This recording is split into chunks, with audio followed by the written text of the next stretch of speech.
नमस्कार। Net university में आपका स्वागत है। यहाँ से नेट के जितने भी विषय हैं उसके थ्योरी और क्वेश्चन अप टू डेट होते रहेंगे। तो आज से पहला चैप्टर शुरू कर रहे हैं। पहला चैप्टर है कौटिल्य। नेट के एग्ज़ाम में इससे क्वेश्चन आएंगे। देखिए, यहाँ आचार्य चाणक्य बोला जाए या कौटिल्य बोले या तो विष्णुगुप्त कहें, उन्होंने अर्थशास्त्र पुस्तक तो लिखी लेकिन बात उसमें राजनीति की है। हितोपदेश बच्चों के लिए कहानी, जिससे उन बच्चों में संस्कृति का विकास हो सके, ये सब के लिए उन्होंने हितोपदेश नामक एक पुस्तक लिखी। अब बात यह है कि आचार्य चाणक्य, चंद्रगुप्त, विष्णुगुप्त क्या ये एक ही थे? इसके बारे में कैसे पता चले? तो एक राइटर है जिनका नाम है डॉक्टर पांडुरंग बामन काणे। ये एक राइटर हैं, उन्होंने एक पुस्तक लिखी जिसका नाम है धर्मशास्त्र का इतिहास। इस धर्मशास्त्र के इतिहास में उन्होंने ये प्रूफ किया है कि चाणक्य, कौटिल्य, विष्णुगुप्त सभी एक हैं, क्योंकि इसमें उन्होंने तीनों का नाम एक साथ लिया है। तो इससे ये पता चलता है कि चाणक्य और विष्णुगुप्त और कौटिल्य तीनों एक ही व्यक्ति थे। ठीक है, दंत कथा के बारे में मैंने आपको बता दिया। अब आइए शुरू करते हैं इनके विचार के बारे में। चाणक्य के बारे में जरा जानने के लिए उनको थोड़ा विस्तार से जानकारी लेनी पड़ेगी कि चाणक्य आखिर थे कौन। तो चाणक्य के बारे में तो इतना मैंने बता दिया। अब ये देखते हैं कि चाणक्य ने क्या क्या नीति अपनाई जो अपने देश को, अपने साम्राज्य को बचा रखने के लिए बहुत इम्पोर्टेंट थे। देखिए, नंदवंश का अंत। इसी समय सिकंदर का आक्रमण यहाँ होने वाला था, जिसे हम लोग अलेक्जेंडर कहते हैं।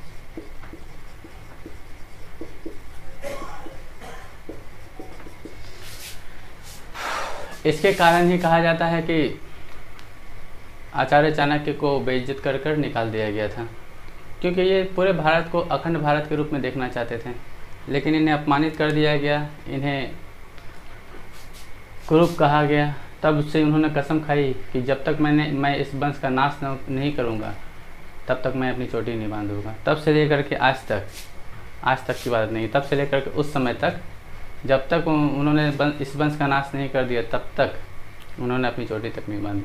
लेकिन वो तो बात की बात है, हमको उतना नहीं पढ़ना है। ये तो इससे भी एक ऊपर जानकारी थी, बस हमें उनके सिद्धांत पढ़ने हैं कि उन्होंने क्या सिद्धांत दिए और क्या सिद्धांत नहीं दिए। तो आइए देखते हैं।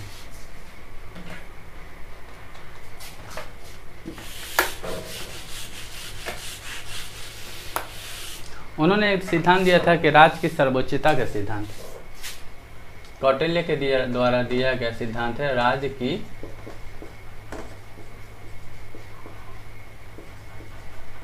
सर्वोच्चता का सिद्धांत। देखिए, राज्य की सर्वोच्चता के सिद्धांत के बारे में अगर बात करें तो राज्य की सर्वोच्चता का सिद्धांत हम दो तरीके से हम तुलना करके देखेंगे कि किन के सिद्धांत ज़्यादा अच्छा है। राज्य की सर्वोच्चता का सिद्धांत तो आचार्य मनु ने भी दिया था। राज्य की सर्वोच्चता का सिद्धांत तो मनु ने भी दिया था, और राज्य की सर्वोच्चता का सिद्धांत हमारे कौटिल्य महोदय ने भी दिया। तो किन का सिद्धांत ज़्यादा अच्छा है और किन का सिद्धांत आज की तुलना में प्रासंगिक नहीं है, वो देखना है। तो आप खुद विचार कर सकते हैं कि किन का राज्य के प्रति सिद्धांत ज़्यादा मायने रखता है। क्योंकि मनु जो थे, उनकी संहिता जो थी मनुस्मृति, उसमें उन्होंने राज्य को सर्वोपरि माना है। लेकिन राज्य को सर्वोपरि तो मानना ही चाहिए, लेकिन राज्य को सर्वोपरि मानने के साथ साथ उन्होंने धर्म को स्थान दिया है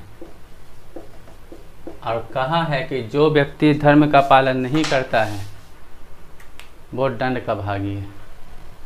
लेकिन इसका ठीक उल्टे कौटिल्य ने भी राज्य के सर्वोपरि का सिद्धांत दिया है। राज्य को सर्वोपरि उन्होंने बताया है, लेकिन उन्होंने धर्म की जगह पर अर्थ को स्थान दिया है। अर्थ मतलब अपनी जीविका का उपार्जन करना। यहाँ अर्थ से ये मतलब नहीं लगाया जा सकता है कि सिर्फ अपनी जीविका का उपार्जन, एक धरती से जहाँ लोग रहते हों, गुजर बसर करते हों, आप अर्थ में इससे आप लगा सकते हैं। ये कुटिल बुद्धि के थे। इन्होंने अपनी पुस्तक अर्थशास्त्र में राज्य की बहुत अच्छी तरीके से सिद्धांत दिया, बहुत ही विशेषताओं को वर्णन किया है। उन्होंने बताया है कि राज्य कैसा होना चाहिए, राजा को कैसा होना चाहिए, राजा को अपने कर्तव्यों का पालन करते हुए जनता की इच्छाओं का ध्यान भी रखना चाहिए। इतनी कुटिल बुद्धि के कारण ही शायद इनको कौटिल्य कहा गया होगा, लेकिन इनको आधुनिक भारत का मैकियावेली भी कहते हैं। हमारे चाणक्य को आधुनिक भारत का मैकियावेली भी कहा जाता है। अगर आप इन दोनों की तुलना करेंगे तो हमारे अभी के समाज में मनु की जो प्रासंगिकता है कि राज का सिद्धांत कैसा होना चाहिए, राजा को सर्वोपरि मानना है, चलिए कोई बात नहीं है, राजा को सर्वोपरि मान सकते हैं, धर्म को स्थान देना है दे सकते हैं, धर्म से राजा को जोड़कर देख सकते हैं, धर्म को ऊंचा स्थान दे सकते हैं, लेकिन धर्म के नाम पर राजा अत्याचार नहीं कर सकता है। लेकिन इस समय मनु ने कहा था कि धर्म ही ईश्वर का रूप है। तो यहाँ इस बात से यह अंदाज़ा लगाया जा सकता है कि यहाँ पर पूरी तरह से राजतंत्र नृशतंत्र देखने को मिला होगा। लेकिन यहाँ कौटिल्य के बारे में राज की सर्वोच्चता का सिद्धांत तो दिया अर्थशास्त्र में, इसी कारण उनको भारत का मैकियावेली भी कहा जाता है। लेकिन इन्होंने धर्म को तो जोड़कर देखा। देखिए यहाँ पर बात यह है कि इन्होंने भी धर्म को जोड़कर देखा। ऐसी बात नहीं है कि इन्होंने धर्म को जोड़कर नहीं देखा, लेकिन इन्होंने राजा को धर्म से बांध दिया, राजा को धर्म से बांध दिया। अब राजा जब धर्म से बंध जाता है तो वो धर्म के अनुसार ही काम करता है, धार्मिक काम से वो बाहर नहीं जा सकता है। अब धर्म से बंधने का मतलब ये है कि अगर राजा धर्म के विरुद्ध काम करेगा तो राजा की ही हानि है। राजा धर्म के विरुद्ध काम कैसे करेगा? वो अत्याचार कर सकता है, जैसे मनु सिद्धांत में बताया गया है। तो इससे क्या होगा? राजा अत्याचारी हो जाएंगे। तो हमारे कौटिल्य महोदय ने बताया है कि अगर राजा अत्याचारी हो जाता है तो उसे मार देना चाहिए, या राजा अत्याचारी हो जाए तो अपने साम्राज्य को छोड़कर जनता दूसरे राजा जहाँ धर्म का पालन करने वाले राजा हों उनके देश में चले जाना चाहिए। हमारे महाभारत में भी जब भीष्म पितामह शिक्षा दे रहे थे युधिष्ठिर को, तो उन्होंने बताया था कि राजा को कैसा होना चाहिए। राजा को निश्चल भी होना चाहिए, जो अपने दोस्तों और अपने मित्रों के साथ अच्छा बात कर सके, और कटुता भी होना चाहिए कि अपने दुश्मनों का वो संपूर्ण नाश कर सके। तो इसमें युधिष्ठिर पूछते भी हैं कि ऐसा करना उचित होगा? तो युधिष्ठिर को ज्ञान देते हुए भीष्म पितामह कहते हैं यह केवल उसी समय करना चाहिए जब इसकी ज़रूरत महसूस हो। तो इससे एक अंदाज़ा लगाया जा सकता है कि राज्य कैसा होना चाहिए।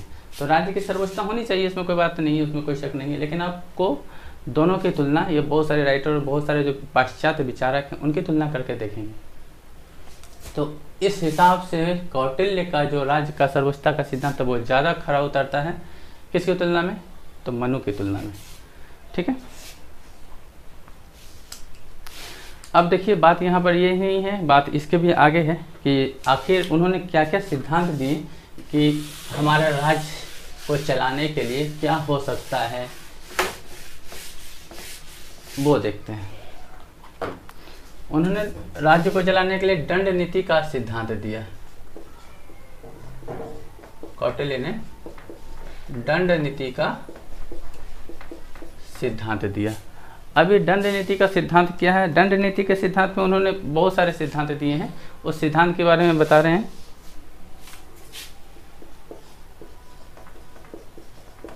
पहला सिद्धांत है अलब्ध की उत्पत्ति या प्राप्ति। दूसरा सिद्धांत है लब्ध का परीक्षण। देखिए क्वेश्चन जो भी बनेंगे यहाँ से बनेंगे, और वो जो अर्थशास्त्र किताब वो सब तो आप लोगों को पता ही होंगे। रक्षित का विवर्धन। एक और दंड नीति का सिद्धांत है। यहाँ दंड का मतलब बताते हैं क्या होता है। विवर्धित का सुपात्र विभाजन। अब यहाँ समझने लायक बात क्या है कि आखिर ये है क्या। देखिए, दंड और नीति, यहाँ दंड और नीति का मतलब इसे दंड से नहीं लगाया जा सकता है कि वो दंड है। यहाँ दंड नीति का मतलब क्या होता है। दंड मतलब, अगर वैसे तो हमारे राजनीति शास्त्र में दंड का मतलब डंडा ही होता है, तो जो धर्म का पालन ना करे उस पर दंड प्रयोग करना चाहिए, ये हमारे मनु ने कहा था। लेकिन यहाँ पर थोड़ा कुछ अलग है। दंड का उद्देश्य यहाँ बताया गया है। दंड का मतलब यहाँ होता है राज्य की शक्ति। यह दंड का मतलब होता है राज्य की शक्ति। और नीति का मतलब तो पता ही है आप लोगों को, किस तरीके से उसकी नीति बनाई जाए। तो कौटिल्य ने दंड नीति का सिद्धांत दिया किस लिए, राज्य को चलाने के लिए। राज्य को चलाने के लिए जो दंड नीति का सिद्धांत दिया, उसमें पहला है अलब्ध की प्राप्ति। अलब्ध क्या होता है, मेरे पास कोई वस्तु नहीं है, उसकी प्राप्ति कैसे की जाए, वो अलब्ध कहलाता है। अगर हम उस वस्तु की प्राप्ति कर लेते हैं तो उसे बचा कर कैसे रखा जाए, उसे बढ़ाया कैसे जाए, ये भी तो देखना है। तो किसी वस्तु की प्राप्ति जो हमारे पास नहीं है, तो वस्तु की प्राप्ति हो जाए तो उसे हम अलब्ध का सिद्धांत भी कह सकते हैं। उसके बाद जो कुछ प्राप्त कर लिया है,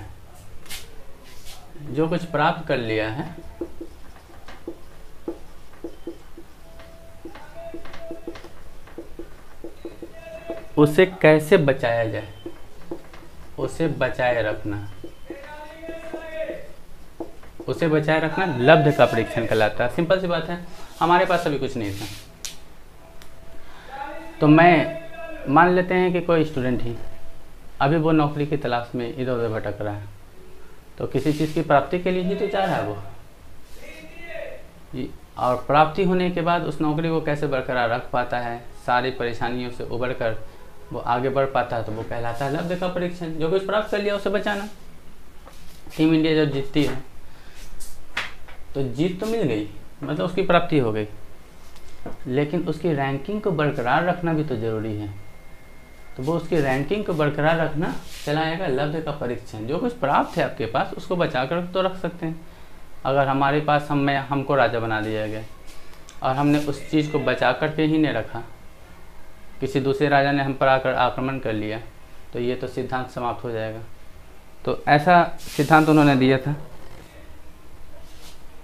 अब सिंपल सी बात है, रक्षित का सिद्धांत। देखिए, जो चीज़ जहाँ पे खत्म हो रहा है वो चीज़ वहाँ से शुरू हो रहा है। प्राप्ति के बाद रक्षित का सिद्धांत, जो चीज़ मेरे पास है बचा के रखे हुए हैं उसकी रक्षा किया जाना चाहिए। जो चीज़ हमारे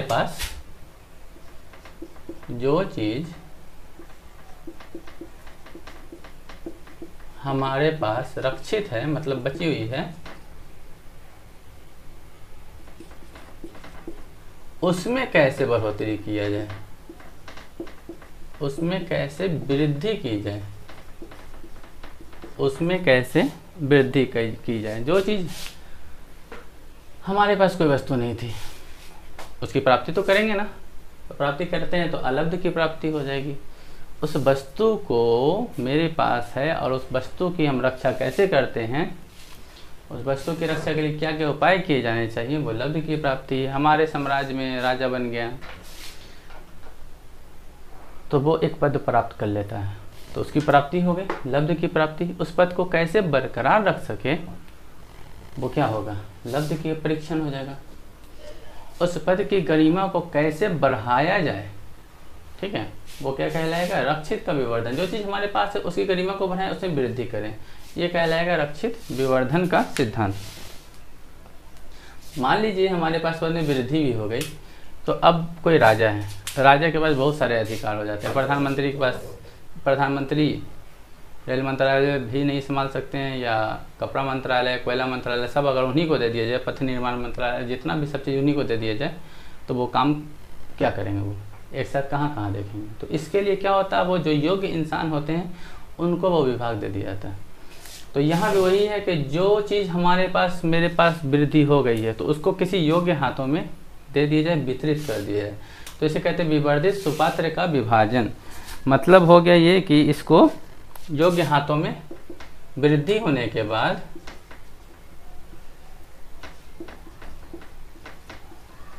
बाद योग्य पात्रों में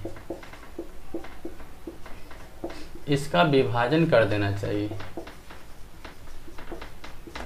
इसका विभाजन कर देना चाहिए। सिंपल सी बात है कि राजा के हाथ में अगर सारी शक्ति आ जाए तो राजा तानाशाह हो जाता है। तो राजा को तानाशाह से बचाने के लिए आप उनकी शक्ति को वितरित कर देना चाहिए।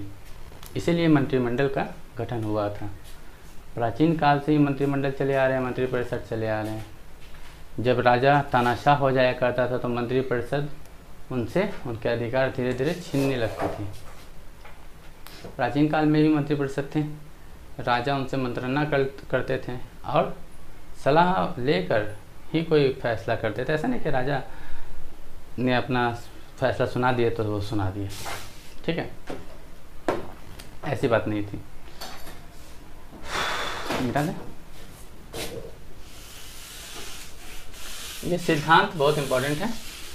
जो भी क्वेश्चन आएंगे तो यही सबसे सिद्धांत से क्वेश्चन आते हैं। तो कहानी तो खैर आप लोगों को पता ही होगा, इसलिए कहानी को मैंने लिखा नहीं है। कहानी सुनाने की बात थी तो सुना दी। आते हैं, अब देखते हैं उनका और सिद्धांत क्या है।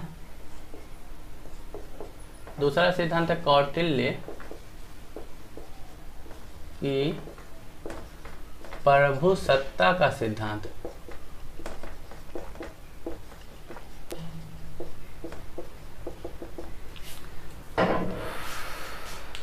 क्या है ये सिद्धांत? कौटिल्य की प्रभुसत्ता का सिद्धांत आखिर क्या सिद्धांत बताने की कोशिश कर रहा है?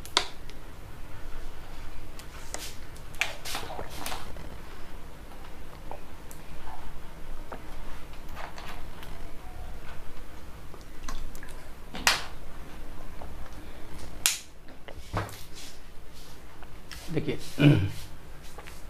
कौटिल्य प्रभुसत्ता के सिद्धांत में क्या बात करते हैं? कौटिल्य प्रभुसत्ता के सिद्धांत में ये बात करना चाहते हैं कि राजा को अत्याचारी नहीं होना चाहिए, सभी पावर राजा के हाथों में नहीं दिए जाने चाहिए। राजा के हाथों में अभी सभी अधिकार अगर दे दिए जाएं तो वो अत्याचारी निरंकुश हो जाएगा, तो फिर जनता की बदहाली तो निश्चित है। तो ऐसी स्थिति में शुक्र नीति भी है। मनुस्मृति में जो बात कही गई है उससे ठीक उलट, हालांकि दोनों एक ही पाश्चात्य विचारक हैं, लेकिन थोड़ा मनुस्मृति में धर्म को महत्व ज़्यादा दिया गया है और कौटिल्य के अर्थशास्त्र में धर्म को महत्व कम देकर अर्थ को ज़्यादा महत्व दिया गया है। लेकिन इसमें ये बताया गया है कि कानून का पालन कैसे करना है, धर्म का पालन कैसे करना है, अर्थ का पालन कैसे करना है। इसलिए कौटिल्य मनु से ज़्यादा इम्पोर्टेंट है। आज के काल में मनु की जो सिद्धांत है वो प्रासंगिक नहीं है, बहुत कम ही कुछ ऐसे बातें होंगी जो प्रासंगिक हैं, लेकिन कौटिल्य के जो बातें हैं वो आज भी वैसे ही प्रासंगिक है जैसे उस समय थी। इसलिए कौटिल्य ज़्यादा इम्पोर्टेंट है परीक्षा के पॉइंट ऑफ व्यू से। चलिए आइए देखते हैं।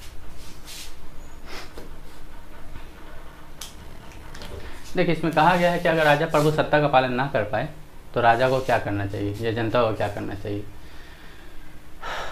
राजा अगर प्रभुसत्ता मतलब सोवरेंटी अपनी पावर का प्रयोग करके जनता के हित की काम ना करे तो सिंपल सी बात है कि जनता को उसको हटा देने का प्रयत्न करना चाहिए।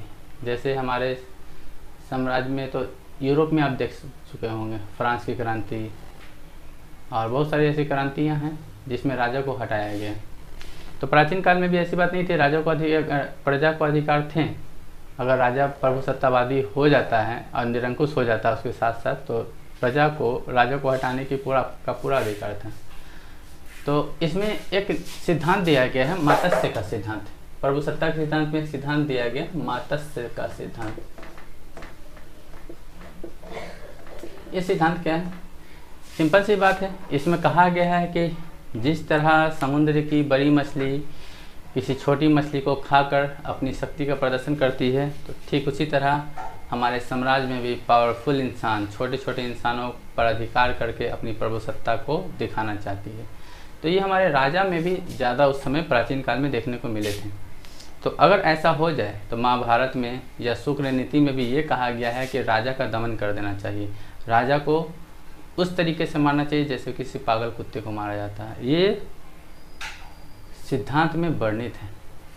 ठीक है, तो मत्स्य का सिद्धांत, जिस तरह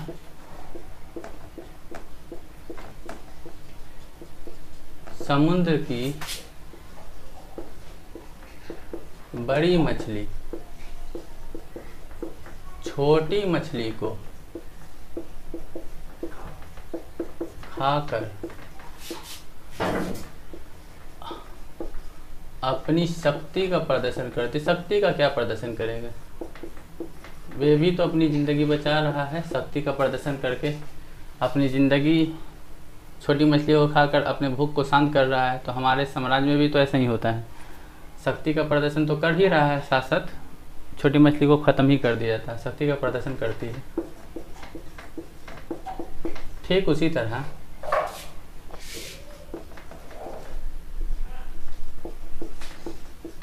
राज्य में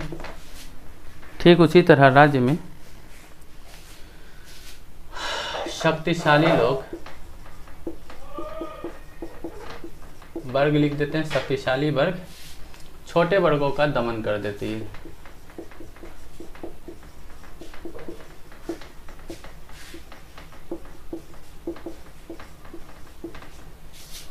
ठीक है, ये मात्स्य का सिद्धांत है, ये प्राचीन काल से चला आ रहा है।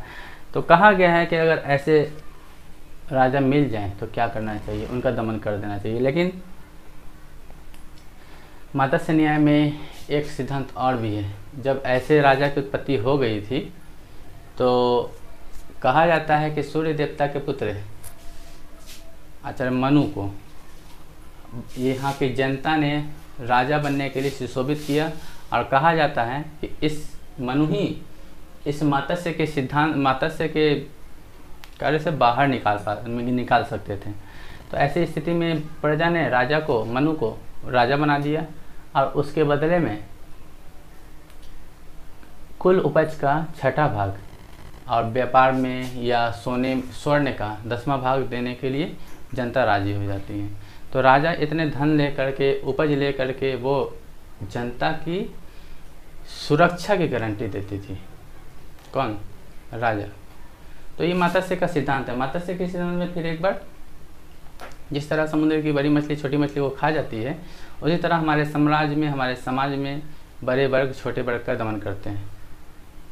आप इस तरीके से अंदाजा लगा सकते हैं कि हमारे समाज में बहुत सारे ऐसे बाहुबली लोग हैं जो वोटों को खरीद लिया करते हैं, डरा कर या धमका कर। तो ठीक उसी तरह मात्स्य का सिद्धांत था, समाज के बड़े वर्ग छोटे वर्ग का दमन कर देते हैं। अब दमन की बात यहाँ है तो जनता की भलाई के लिए जनता ने राजा मनु को राजा बना दिया। उनसे यह इच्छा रखते थे या मांग रखते थे कि मैं अपनी कुल उपज का आपको 6ठा भाग और स्वर्ण मुद्राओं का 10वां भाग मैं आपको दूंगा।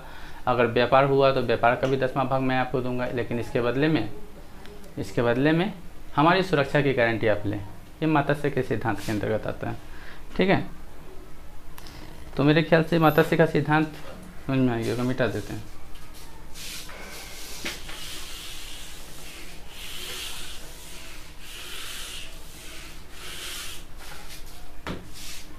देखिए, कौटिल्य ने कहा है कि राजा को अपने राज्य बचाने के लिए 8 प्रकार के दैवीय चीज़ों से अलग रहना है। मतलब वो चीज़ों से क्या, विपत्तियों से अलग रहने की बात की गई है। कौटिल्य ने ही कहा है कि राजा को, कौटिल्य कहते हैं राजा को अपने राज्य की सुरक्षा करने के लिए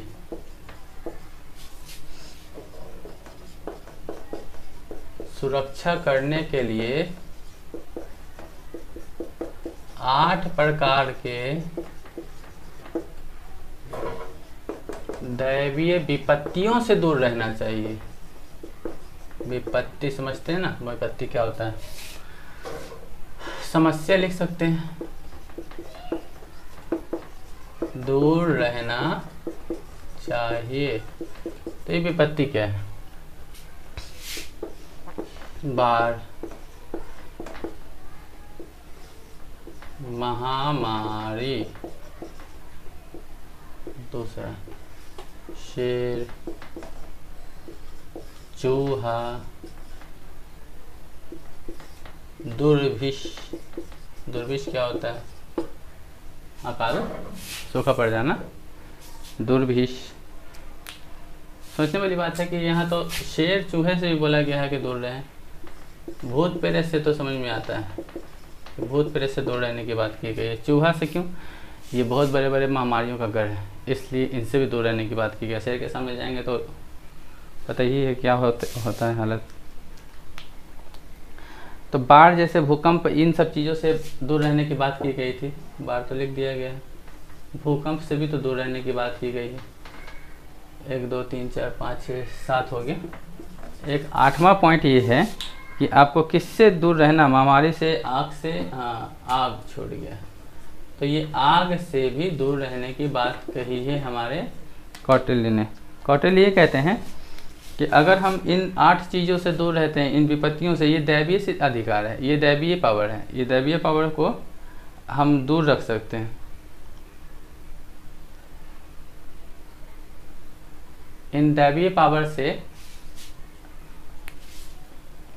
इन दैवीय पावर को अगर हम हटा दें तो हमारा राज्य बहुत अच्छी तरीके से चल सकता है।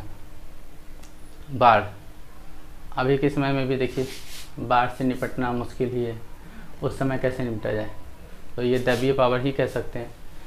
महामारी पॉसिबल वाली बात है नहीं। शेर, हाँ ये कंट्रोल किया जा सकता है, चूहा कंट्रोल किया जा सकता है, लेकिन दैवीय बीमारी कहा गया दुर्भिक्ष, अकाल। तो इन 8 चीज़ों से अगर आप मुक्ति पा लेते हैं तो आपका साम्राज्य स्वर्णयुग का साम्राज्य कहलाएगा। ऐसा कहते हैं कौन, तो ऐसा कहते हैं हमारे कौटिल्य। ये भी उन्हीं का सिद्धांत है। तो सिद्धांत ही आते हैं एग्जाम में, किसने क्या सिद्धांत दिए हैं, बस वो सिद्धांत पढ़ना है अच्छी तरीके से। तो सिद्धांत में क्या क्या बताया गया, अपने राज्य को चलाने के लिए ये दैवीय सिद्धांत लिख लीजिए यहाँ पर, दैवीय सिद्धांत, ये कौटिल्य का दैवीय सिद्धांत है। इससे पहले दंड नीति का सिद्धांत, ठीक है, राज्य की सर्वोच्चता का सिद्धांत, ठीक है, कौटिल्य की प्रभुसत्ता का सिद्धांत, ये सब भी पढ़ना ही है। तो वो सब तो पहले बता दिया, ये भी दैवीय सिद्धांत है, ये भी इम्पोर्टेंट है। अब देखिए होता है क्या कि अब राजा के बारे में कहा जाता है कि राजा समाज में सभी लोगों की सुरक्षा की गारंटी देगा, बच्चों की, स्त्रियों की, सभी की गारंटी राजा के हाथों में है। इसके बदले में जनता को भी उसको टैक्स कर देना पड़ेगा, जिस तरीके से मनु को नियुक्त किया गया था, इसी तरीके से टैक्स की बात कही गई है, ठीक है। तो ये एक सिद्धांत दिया गया था। तो ये सिद्धांत के अंतर्गत और भी बातें कही गई है कि इसके अलावा भी अगर हम अपने साम्राज्य की रक्षा कर सकते हैं तो किस तरीके से, ये देखना है। वीडियो ज़्यादा बड़ा नहीं हो जाए। देखिए एक सिद्धांत दिया है उन्होंने कि अगर हम बाहरी आक्रमणों से मुक्ति पा लें, उसी सिद्धांत में दैवीय अधिकार, दैवीय सिद्धांत के बाद की बात है कि हम अपने राज्य को कैसे बचा सकें, राज्य को की सुरक्षा प्रदान करने के संबंध में बताया गया है। अगर हम बाहरी आक्रमण से मुक्ति पा लें तो उसकी से रक्षा कर लें तो हम अपने राज्य को बचा सकते हैं। सिंपल सी बात है, कॉमन सेंस वाली बात है।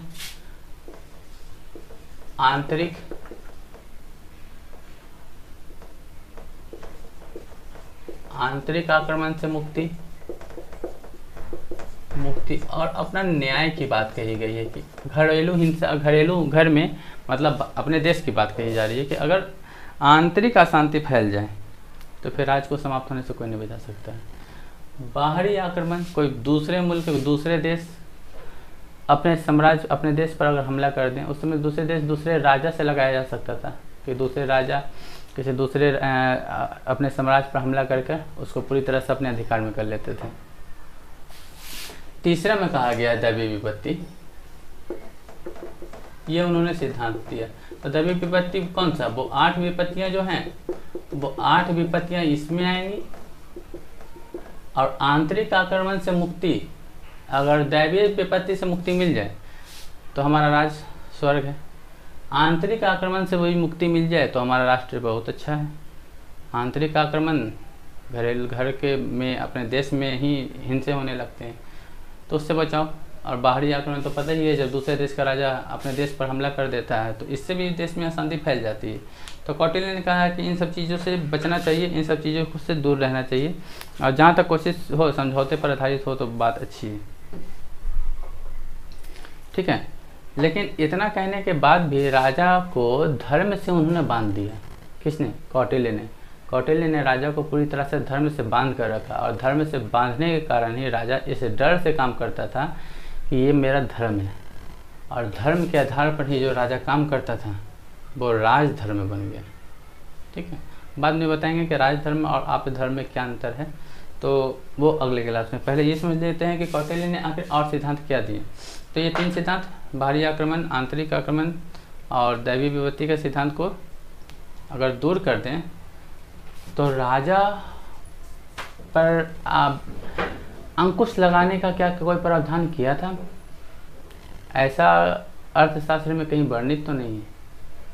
लेकिन जहाँ तक बात है कि राजा पर अंकुश कैसे लगाया जाए, तो चाणक्य ने राजा को धर्म से जोड़ दिया है। धर्म से जोड़ने का राजा तानाशाह नहीं बन पाया, ठीक है। लेकिन इसके अतिरिक्त भी कुछ ऐसे काम हैं जिसके कारण राजा तानाशाह नहीं बन पाया, कुछ साम्राज्य में, जहाँ कौटिल्य का कहना है वो बता रहे हैं।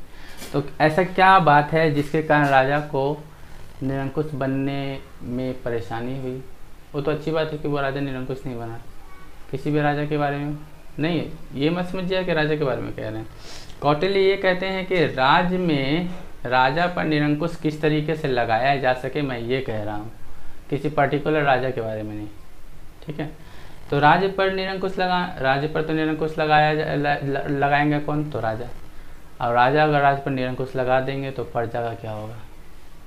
इसीलिए राजा को बांधने के लिए उन्होंने धर्म का सहारा लिया, और धर्म के सहारे ही राजा को बांध कर रखा, उनको उनके कर्तव्य का बोध कराते रहे कि राजा को इस तरीके का होना चाहिए। इसके अतिरिक्त भी राजा को बांध कर रखने वाली बहुत सारी संस्थाएं भी थी, जैसे धार्मिक, ये सिद्धांत है।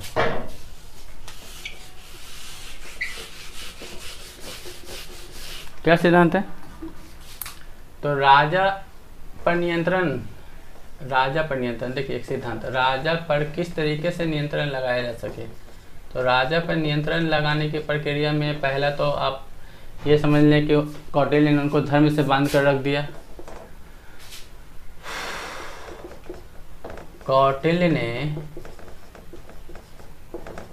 राजा के कर्तव्य को धर्म से बांध दिया। अब जाहिर सी बात है कि धर्म से बांध देने के कारण वो कुछ अन्यायपूर्ण काम नहीं कर पाया। इसके अलावा भी राजा पर नियंत्रण रखने के लिए बहुत सारे कार्य थे, जैसे धार्मिक नियंत्रण, धर्म, इसी में आप ऐड कर सकते हैं। चलिए पहले लिख देते हैं धार्मिक नियंत्रण। ये कौटिल्य का सबसे ब्रह्मास्त्र था। राजा पर नियंत्रण रखने का काम, प्रजा की रक्षा करना ही राजा का कर्तव्य होता है। प्रजा की रक्षा अगर नहीं की जाएगी तो राजा किस काम का, पॉसिबल तो है नहीं। अब प्रजा की रक्षा करना राजा का कर्तव्य है, तो इसमें प्रजा के धर्म की रक्षा करना राजा का दायित्व भी तो आ जाता है। राजा के धार्मिक नियम उसकी उपेक्षा करते हैं, लेकिन राजा का कर्तव्य ही होना चाहिए कि प्रजा की रक्षा करना। देखिए महाभारत में तो यहाँ तक कह दिया गया है कि अगर कोई राजा प्रजा की रक्षा नहीं करता तो उसे मार देना चाहिए। तो यहाँ धार्मिक नियंत्रण की बात की जाती है। कौटिल्य इस बात को प्रूव भी करते हैं, जैसे महाभारत में कहा गया, राजा का धर्म ही है प्रजा की रक्षा करना,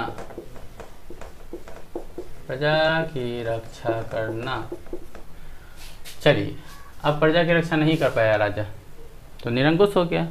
तो प्रजा की रक्षा नहीं कर पाया तो अगर राजा प्रजा की रक्षा नहीं कर पाता है या उसके योग्य नहीं होता है, कर पाता है, तो प्रजा का कर्तव्य है कि राजा को उसकी गद्दी से हटा दे या उसे मार दे, हटा दे या उसे मार दे। ये है कौटिल्य का धार्मिक नियंत्रण का सिद्धांत। उन्होंने तो यहाँ तक कह दिया कि राजा को पागल कुत्ते की तरह समझकर मार दिया जाना चाहिए अगर राजा निरंकुश हो जाता है तो।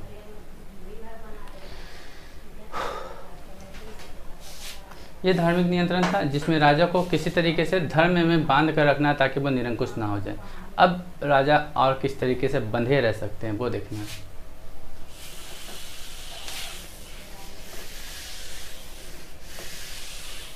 तो राजा किस तरीके से धर्म में बंधे रह सकते हैं, इसके लिए मंत्री परिषद की व्यवस्था कराई गई थी। मंत्री परिषद का काम ही था राजा से सलाह मशवरा करना, और राजा का भी काम था मंत्री परिषद से सलाह मशवरा कर कर आगे का काम करना। तो इसका दूसरा है मंत्री परिषद का नियंत्रण। राजा पर नियंत्रण रखने के लिए मंत्री परिषद का नियंत्रण।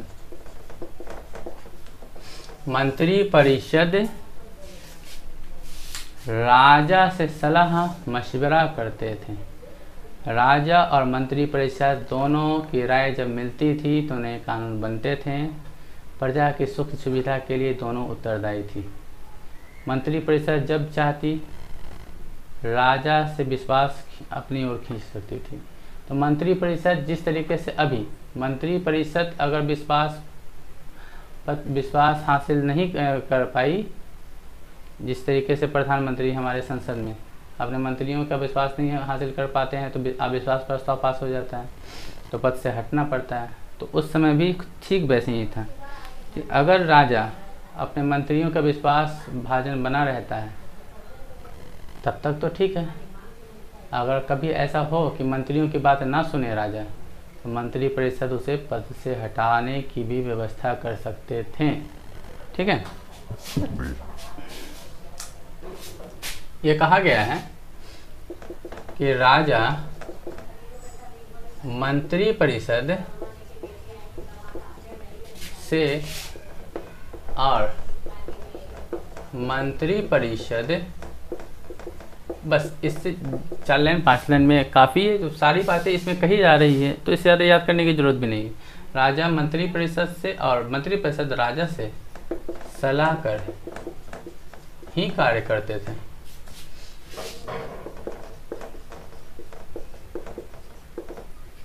अगर कभी ऐसा लगता था कि राजा निरंकुश हो रहा है, मंत्री परिषद की बातें नहीं सुन रहा है, तो मंत्री परिषद उसे पद से हटा सकते थे। अगर कभी राजा निरंकुश हो जाता तो मंत्री परिषद को यह अधिकार था, मंत्री दिख रहा, मंत्री परिषद को यह अधिकार था कि वह राजा को पद से हटा सकते हैं। ये है हमारे चाणक्य का सिद्धांत। सोचिए कहाँ दूर की बातें सोचते हैं चाणक्य महोदय।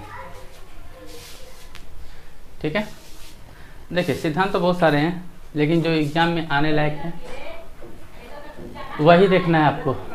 ठीक है,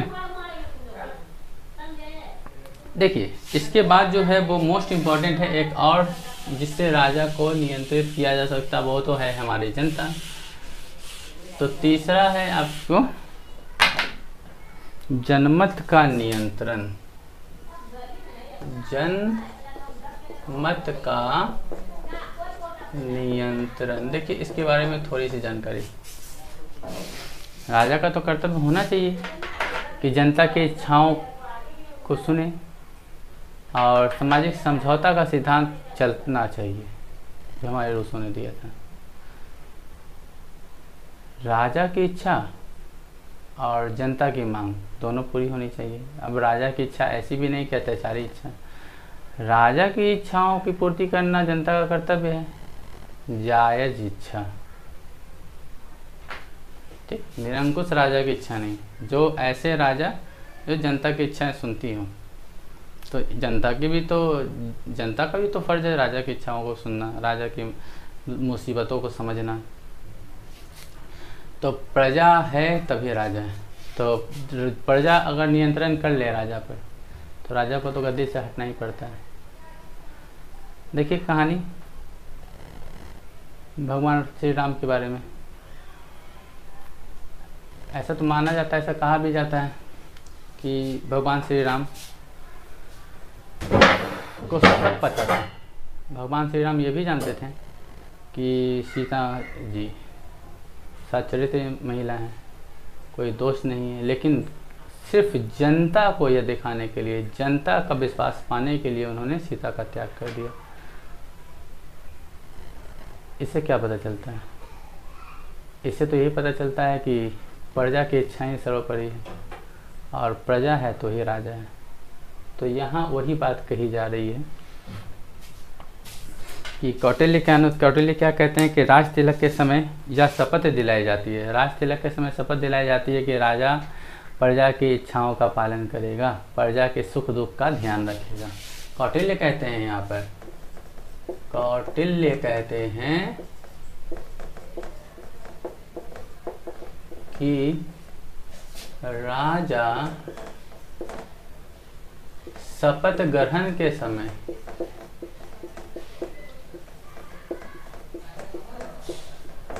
क्या शपथ लेते हैं,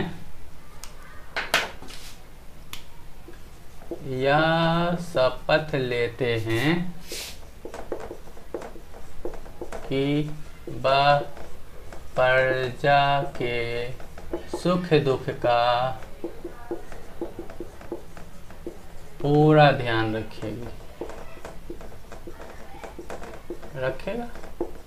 यह है जनमत का नियंत्रण। जनता नियंत्रण कर सकती है राजा पर। कौटिल्य ने के बारे में अभी तो बताया कि कौटिल्य कहते हैं कि अगर राजा पागल हो जाए या राजा निरंकुश हो जाए तो जनता का यह कर्तव्य है कि वो उसे पागल कुत्ते की तरह मार दे। तो ये क्या जनमत का नियंत्रण है। जनमत बहुत बड़ी चीज़ है। जनमत राजा पर नियंत्रण, राज्य पर नियंत्रण कर सकती है। इसीलिए इस सिद्धांत के अनुसार कहा गया है कि राम जी ने जनमत को देखते हुए अपनी पत्नी का त्याग कर दिया।